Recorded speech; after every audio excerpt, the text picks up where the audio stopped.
slab design of floor of room having effective size of 4.8 meter into 4 meter. Slab is continuous at 3 edge and discontinuous in one long edge. Superimposed load हामीले दिएछ 4.5 kilonewton per meter square. Consider self weight of slab and use M20 concrete mix and Fe 415 grade of steel. Show the details of reinforcement in the slab after design. हामीले चाहिँ slab design गर्नुपर्छ जसमा live load दिएछ हामीले 4.5 kilonewton per metre square अनि floor partition load हामीले 1 kilonewton per metre square assume गर्छौं र floor finishing 1.5 kilonewton per metre square assume गर्छौं। एफ 415 को लागि एफआई भनेको हाम्रो 415 सरी 145 गरी छ यो चाहिँ 415 न्युटन पर एमएम स्क्वायर अनि एफसीके भनेको 20 न्युटन पर एमएम स्क्वायर। हामीले चाहिँ सुरुमा हामीलाई केही डाइमेन्सनहरु दिएको छैन क्वेशनले त्यही भएर हामीले डेप्थ एज्युम गर्छौं। डेप्थ एज्युम गर्दाखेरि चाहिँ एल/डी चाहिँ कम्तिमा पनि 26 भन्दा ठूलो हुनुपर्छ। 26 इन्टु मोडिफिकेसन फ्याक्टर यो चाहिँ पेज नम्बर 37 मा डिफ्लेक्सन क्राइटेरियाबाट चाहिँ हामीले क्याल्कुलेट गर्ने हो र 26 चाहिँ हाम्रो कन्टिन्युअस स्ल्याब भएको कारणले हामीले 26 लग्यो। सिम्पली सपोर्टेड बाइ हामीले 20 लाग्थ्यौ र मोडिफिकेसन फ्याक्टर चाहिँ 1.2 देखि 1.6 सम्म हामीले लाग्न सक्छौं। यहाँबाट चाहिँ हामीले स्ल्याबको डेप्थ 128.2 एमएम निकाल्यौं। हामीले चाहिँ 50 को अथवा 25 को मल्टिपलमा राख्ने भने राम्रो हाम्रो लागि। त्यही हामीले 150 एमएम स्ल्याबको डेप्थ एज्युम गर्यौं र कभर चाहिँ इफेक्टिभ कभर हामीले 25 एमएम एज्युम गर्यौं। यसको लागि ओभरअल डेप्थ 175 एमएम। अब हाम्रो दोस्रोमा लोड क्याल्कुलेसन छ। डेड लोड हामीले गामा इन्टु डी किन गामा इन्टु डी किन गामा बीडी नगरेको भन्दा स्ल्याबमा चाहिँ हामीले सधैं विड्थ भनेको 1 मिटर युनिट विड्थमा चाहिँ हामीले स्ल्याब डिजाइन गर्छौं है। त्यही भएर यसमा चाहिँ b = 1 मिटर हो है त। अब हामीले एमएम मा राख्नु पर्यो भने 1000 मिटरमा राख्दाखेरि 1 मिटर त्यही भएर गामा इन्टु 1 इन्टु डी गरे हो खासमा 25 into 0.175 kilonewton per metre square भनेको पर मिटरमा है त। टोटल लोड भनेको 11.375 यो हामीले चाहिँ लाइभ लोड र यो जोड्यौं है। यो लोड प्लस यो लोड गर्दाखेरि फ्याक्टर लोड भनेको कति हुने भयो इन्टु 1.5 गर्दाखेरि 17.06 किलोन्युटन पर मिटर स्क्वायर हाम्रो फ्याक्टर लोड भयो। त्यसपछि छ इफेक्टिभ डेप्थ। अब इफेक्टिभ लेन्थ स्ल्याबको लागि कति त भन्दा हामीले के इफेक्टिभ मान्यौ 4 मिटर चाहिँ उसको लागि इफेक्टिभ मान्यौ। यहाँ एलईवाई चाहिँ मैले 5 मिटर मानेको छु।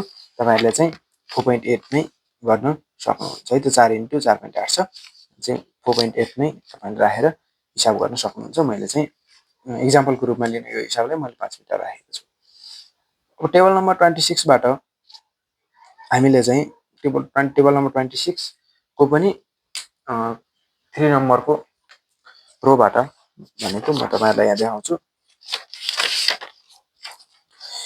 पेज नम्बर 91 है। Table 26 bending moment coefficient for rectangular panel supported on 4 side with provision 8 torsion 8 corner भनेको छ। यसमा चाहिँ हाम्रो कन्डिसन क्वेशनमा के छ one long edge discontinuous 3 edge continuous छ। त्यही भएर हामीले चाहिँ यो क्लज हेर्नु पर्यो 3। अब यसमा चाहिँ हामीले स्पानको LY/LX को भ्यालु यहाँ हुन्छ। यसको अनुसार चाहिँ हामीले मोमेन्ट चाहिँ नेगेटिभ मोमेन्ट र पोजिटिभ मोमेन्ट चाहिँ क्याल्कुलेट गर्छौं। LEY/LEX सरी LEY/LEX चाहिँ हाम्रो 5/1.2 आयो। यो 2 वे स्ल्याब हुने हो। अब 2 वे स्ल्याबको लागि हामीले चाहिँ त्यहाँबाट alpha x negative alpha x positive alpha y negative alpha y positive चाहिँ हामीले कहाँबाट लेख्छौं यहाँबाट लेख्छौं है त। हाम्रो LEY/LEX 1.2 छ भने यहाँ 1.2 को लागि अल्फा एक्स भनेको पोजिटिभ भनेको 0.52 नेगेटिभ भनेको 0.39 र सिमिलरली अल्फा वाइ को लागि अल्फा एक्स भयो। अल्फा वाइ को लागि चाहिँ यहाँबाट यो चाहिँ अल्फा वाइ को भ्यालु हामीले लेख्छौं 0.037 र 0.03 यो पोजिटिभ यो सरी यो नेगेटिभ यो पोजिटिभ यही भने चाहिँ हाम्रो नेगेटिभ र पोजिटिभ यहाँ अब यो आइसकेपछि अब हामीले मोमेन्ट निकाल्छौँ। मोमेन्ट निकाल्ने फर्मुला भनेको alpha x into W into एलइएक्सको स्क्वायर। यो फर्मुला चाहिँ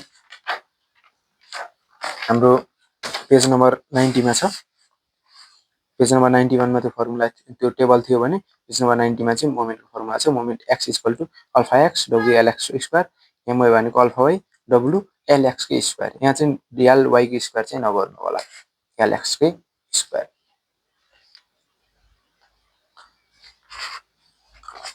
अब हामीले चाहिँ मोमेन्ट निकाल्छौँ। एमएक्स पोजिटिभ र MX negative, MY positive, MY negative. यही formula alpha x positive negative मात्रै फरक भयो, यसमा पनि अल्फा वाई पोजिटिभ नेगेटिभ मात्रै फरक भयो। हाम्रो यति मोमेन्ट क्याल्कुलेट गर्यौँ हामीले। क्याल्कुलेटर आफै हाल्नु।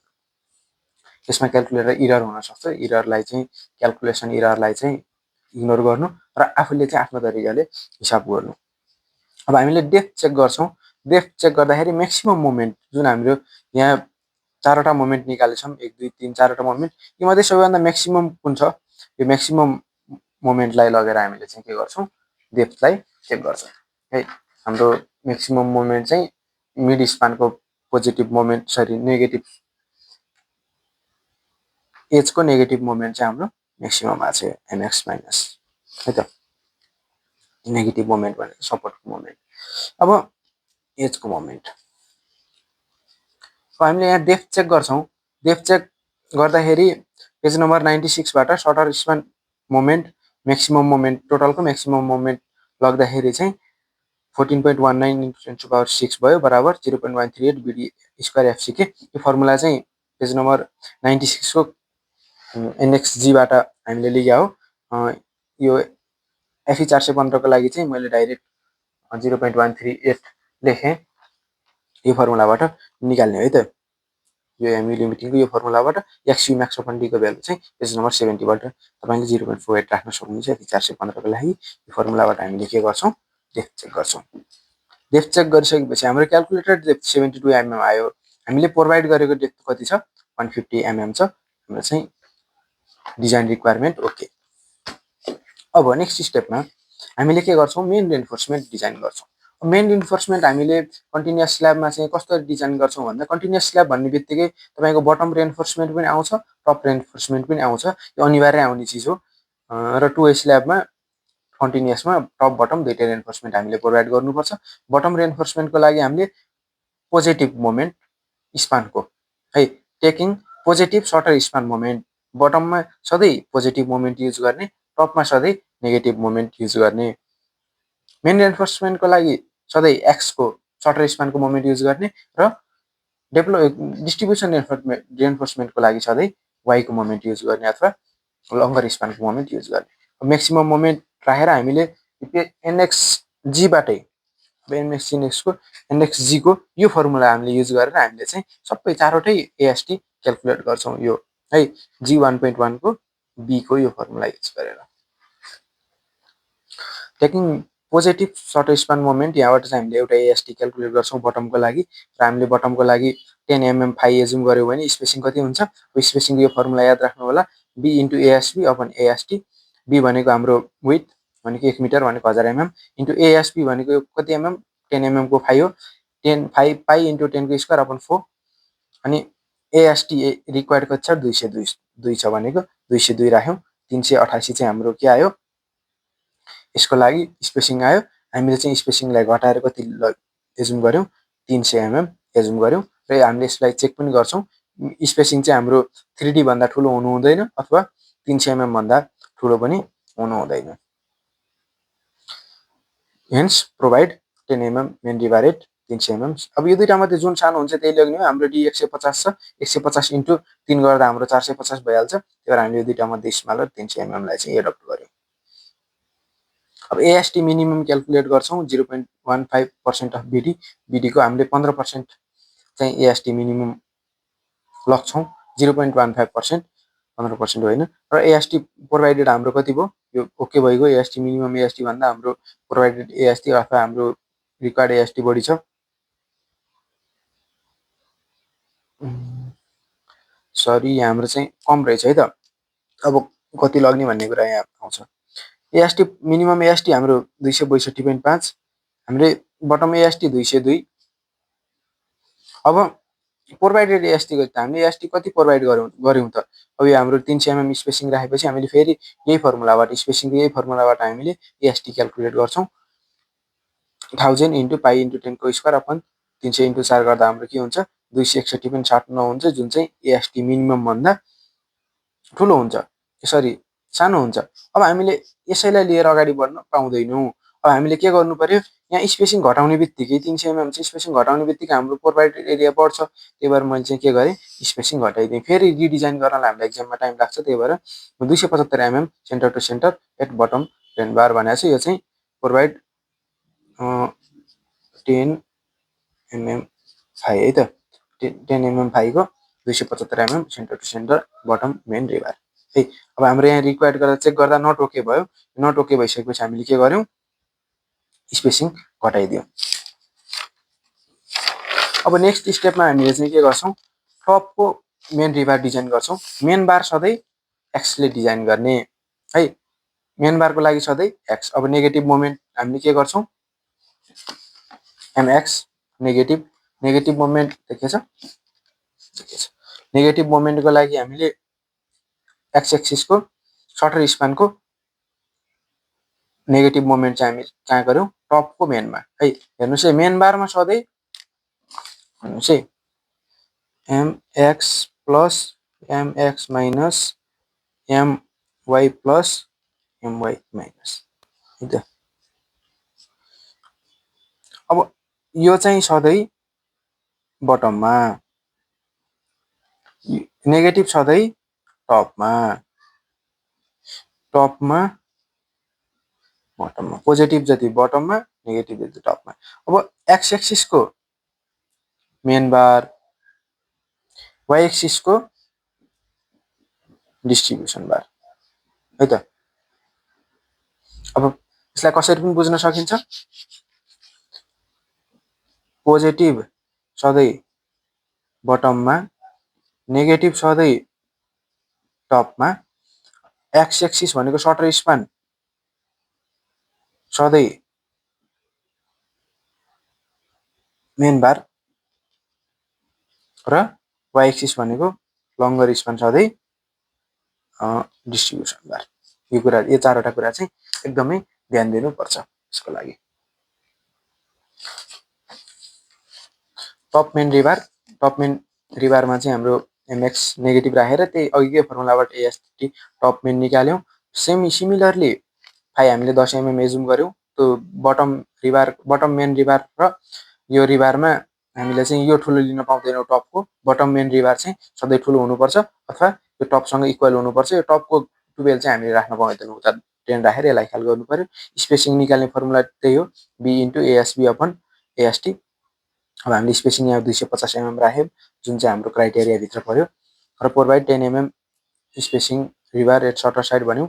फेरि हामीले यहाँ चाहिँ के गर्छौँ, एएसटी प्रोभाइडेड चेक गर्छौँ। एएसटी प्रोभाइडेड हामीले निकाल्छौँ, 314 mm स्क्वायर हाम्रो प्रोभाइडेड आयो र हाम्रो एएसटी मिनिमम चाहिँ कति छ, अघिकै फर्मुला 0.15% ओके हुन्छ।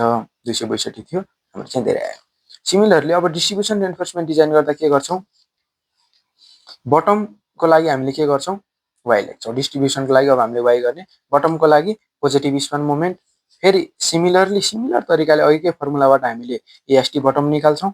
फाइलाई हामीले टप रिबार भन्दा धेरै राख्न पाउँदैनौँ, त्यही भएर हामीले 8 mm राख्यौँ। स्पेसिङ चेक गऱ्यौँ र यसको स्पेसिङ चाहिँ अघिको 3D र 300 mm थियो मेन बारमा भने, यसमा चाहिँ हाम्रो 5D र 450 mm म्याक्सिमम हुन पाउँछ है त। 5D र 450 mm मा जुनमा स्मलर छ त्यही राख्ने, अथवा हाम्रो क्यालकुलेसनको स्मलर आयो भने क्यालकुलेसनको स्मलर राख्ने। 337 mm आएको थियो, मैले 25 को मल्टिपलमा लगेँ, 300 mm स्पेसिङ राखेँ। स्पेसिङलाई चाहिँ सधैँ घटाउने र डेप्थहरू डाइमेन्सनहरू क्यालकुलेसन गर्दाखेरि चाहिँ सधैँ बढाएर एजुम गर्नुपर्छ। अब हाम्रो एएसटी प्रोभाइडेड हामीले निकाल्छौँ। एएसटी प्रोभाइडेड चाहिँ एएसटी मिनिमम भन्दा यसमा पनि सानो छ।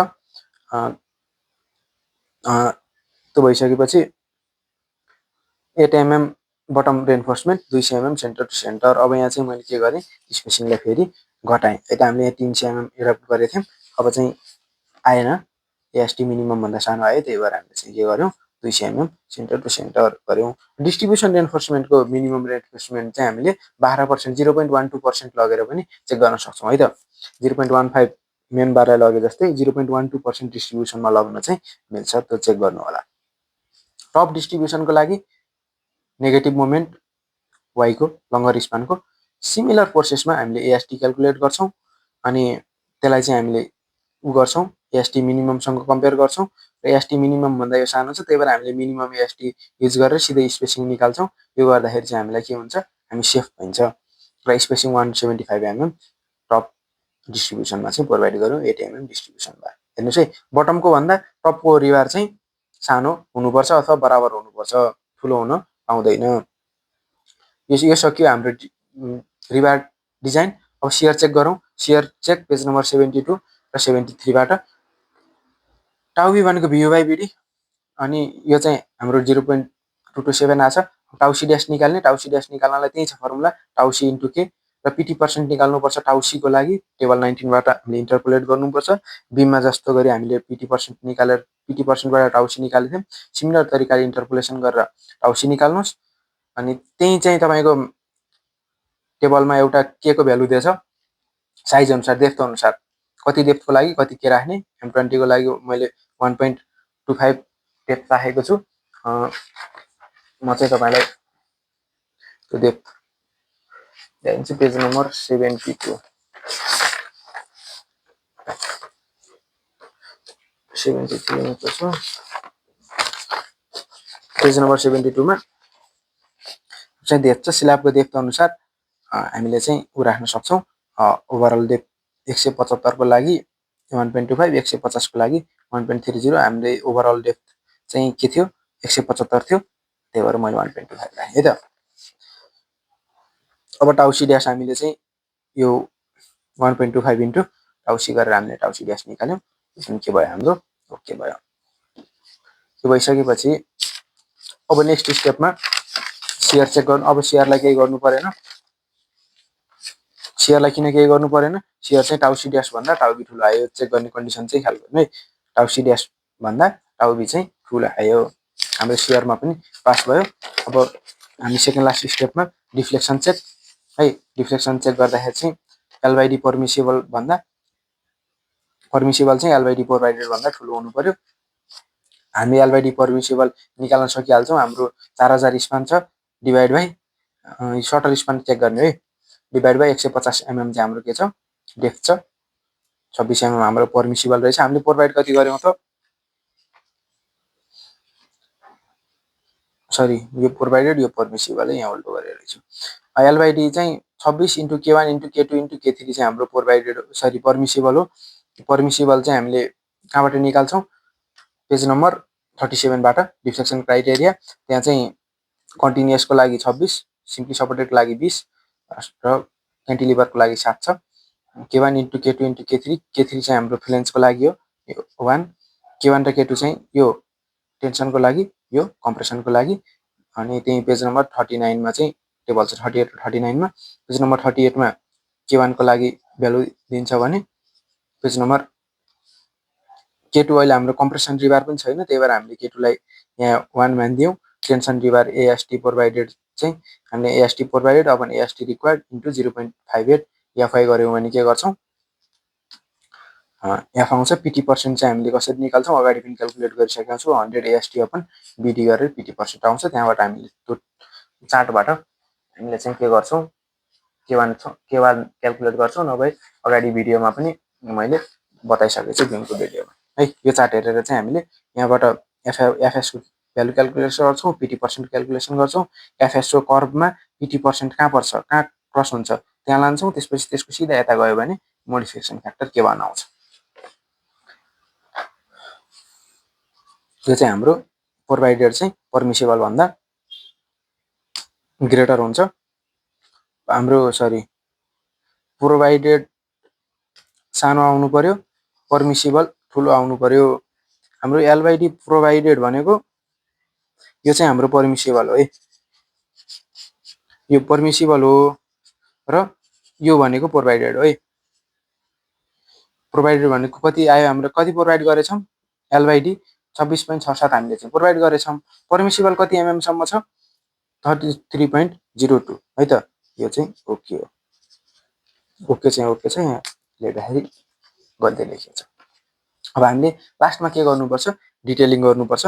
बटम रिबारलाई हामीले चाहिँ पुरै राख्छौँ, जस्तो छ त्यस्तै पुरै बिछ्याउँछौँ। Main rebar 10 @ 275 mm centre to centre, अनि डिस्ट्रिब्युसन रिबार चाहिँ यो सर्टर स्प्यानतिर मेन रिबार राख्छौँ र लङ्गर स्प्यानतिर distribution rebar 200 mm centre to centre 8 को डायमिटर भएको। र टप रिबारलाई चाहिँ के गर्छौँ हामीले, कन्टिन्युअस एजमा है, एउटा लङ्गर एज डिस्कन्टिन्युअस हो, डिस्कन्टिन्युअस एजमा चाहिँ 0.15 राख्छौँ, यो लेन्थको 0.15 राख्छौँ, प्रोभाइड गर्छौँ यताबाट है सबै यहाँ। र कन्टिन्युअस एजमा चाहिँ यी तीनटा एज कन्टिन्युअस हो, 0.3 यसको लेन्थ, जस्तै यो एलवाई हो भने 0.3 एलवाई, यो एलएक्स हो भने 0.3 एलएक्स, यो एलएक्स हो भने एलवाई हो भने 0.3 एलवाई। कन्टिन्युअस एजबाट चाहिँ 0.3 प्रोभाइड गर्छौँ। र सर्टर स्पानमा यो भनेको मेन बार हो, टपको मेन बार, यो भनेको टपको डिस्ट्रिब्युसन बार हो। र हामीले चाहिँ सेक्सन काटेर हेऱ्यौँ भने यो चाहिँ हाम्रो लेन्थ भयो, यो चाहिँ हाम्रो बटमको रिबार भयो, यो चाहिँ टपको रिबार भयो है त। यो चाहिँ मैले कन्टिन्युअस एजमै काटेको हुँदा 0.3 एलवाई 0.3 एलवाई, यो चाहिँ उसको लागि। अब यहाँबाट सेक्सन काट्यो भनेपछि यो चाहिँ तलपट्टि देखिएको डिस्ट्रिब्युसन बार भयो, यो सिधा स्ट्रेट लाइन भनेको, र यो गोलो गोलो भनेको चाहिँ के भयो, हाम्रो मेन बार भयो। यो चाहिँ बनाएर देखाइदिनुपर्छ।